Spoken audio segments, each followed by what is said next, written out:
good morning. So, nakuha na ako ang banner nga gipa-print na ako sa Walgreens gahapon.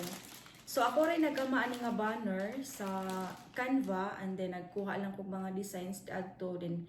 Kung dili na ko maangayan, manguha ko sa laing template ug design para i-fit na ko sa ako ang theme. Kay ang ako amang birthday sa ako ang anak is ang ako ang gipili is ang fall theme. So, orange siya and then ay siya mga pumpkin. Kaya ang iyang gong birthday is November 4. Karong next month pohon. So, mo ni nga banner and then nanguha ko picture niya from 1 month to 11 months old. So, simple ra siya nga banner ang akong gigama. Muni ang banner nga gigama na ako.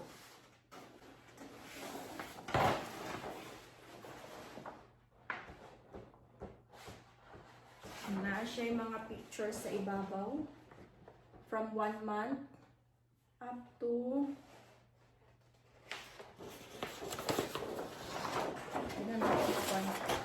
up to 11 months old. Mag 1 year nang ako ang anak pohon. So ako ra siyang gidungan sa iya ang baptism. So birthday at the same time baptism niya para usara ang gasto. So ako aning ipakita ang kabuuan or ang whole nga banner para makita ninyo.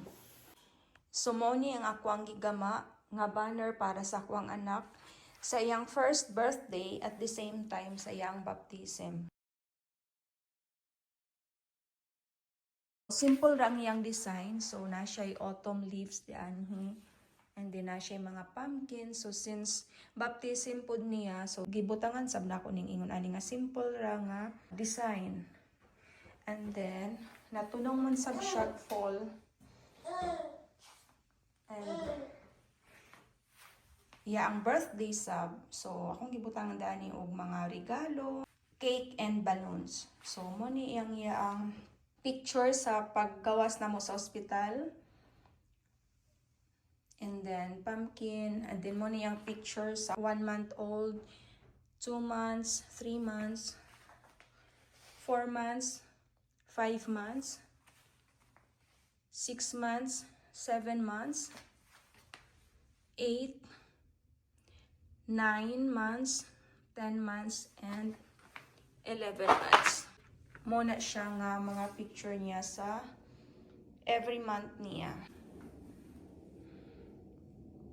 So, ang size day ani nga banner is 2 by 6.